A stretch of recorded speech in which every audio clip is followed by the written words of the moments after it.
Up to 1,000 migrants per day are making their way to the USA through the Darien Gap. That's a 100-mile jungle region between Colombia and Panama. CBN News contributing correspondent Chuck Holton has brought us stories from that region over recent months, even last year and before.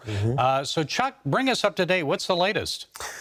This is a trickle that's turning into a flood. The people who are coming through the Darien Gap are mostly what you would call extracontinental migrants. These are people that are not from the Western Hemisphere. These are people from Bangladesh, from Afghanistan, from Syria, from Russia, from all over the Middle East, and from many, many countries in Africa who are coming over to the Western Hemisphere. They fly into Ecuador, Brazil, because it's easier to get in that way. And then they take buses up through Colombia and then walk across that Darien Gap. And as many You've been there. That's a dangerous walk, isn't it? It's one of the most forbidding and very extreme topography, one of the worst places on the planet, just from a natural danger standpoint.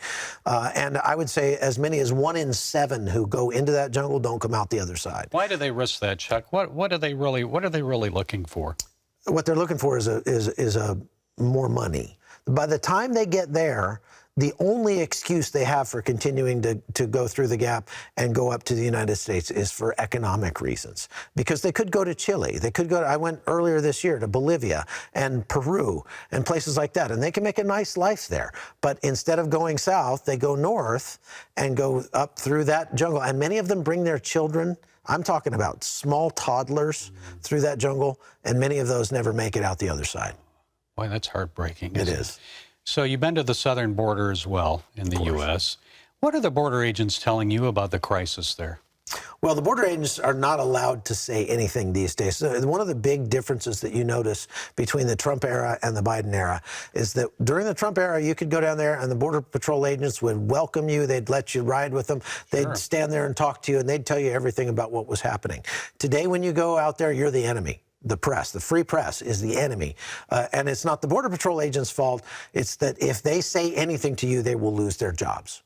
And if they're doing paperwork, they're not on the border patrolling and keeping people out, right? Right. And there are far more getaways than there ever have been before. Some people are saying up to 40% of the people who cross the border illegally never encounter a Border Patrol agent. They just keep right on trucking into the That must be frustrating for those Border Patrol agents. I don't know how any of them would continue to do that job, to tell you the truth. Well, I'm sure a lot have left, haven't they? A lot of them have, and a lot of them have been killed or died from COVID and other diseases that they pick up from the migrants that are coming across. So it is a very dangerous job. It's a very thankless job, and they feel like they're having to work with both hands and both feet handcuffed at this point.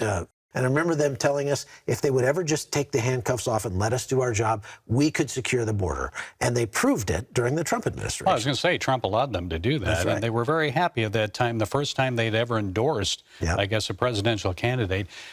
Let's look at visas now. I understand that there's a relaxation of visa requirements. So tourist visas, people coming into the U.S. Tell us about that. It used to be, after 9/11, it was very difficult to get a tourist visa into the United States. You had to basically be able to prove to them that you had a very compelling reason to return to your country and not overstay your visa in the United States. Well, now they say that visa overstays are up over 500% since the Trump administration.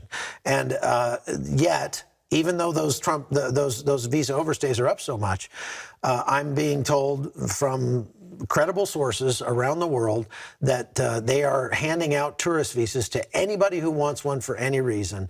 And it used to take literally 2 years to get an interview to try to get a tourist visa. Now you literally show up and they just hand them out, ask you very few questions. And for a long period of time, too, right? 10-year visas. And that allows you to stay 6 months at a time legally in the United States. But again, the visa overstays are off the chart. Okay, a little vetting. What about security then? The national security of the United States of America with perhaps Chinese agents, gang members, terrorists, FSB, Russian agents, Iranian agents coming in, spies. That's right. That's right. There's virtually none of that happening. I was told by two people who got their visas, one from Belize and one from Armenia, that when they walked in to get their interview done, that they simply asked them, "Why do you want to go to the United States?" And they said, "Well, we want to go and visit our friends and go shopping and take a vacation." And they said, "Okay, here's a 10-year visa."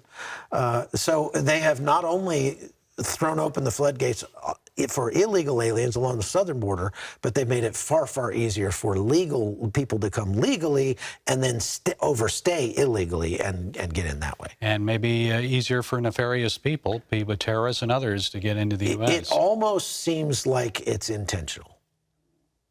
Okay, Chuck Holton, we appreciate your work around the world, not only in Ukraine, of course, very dangerous there, but also dangerous in the Darien Gap when you go there and other places. Keep up the good work. Thank you for your hard work and your reporting. We appreciate you.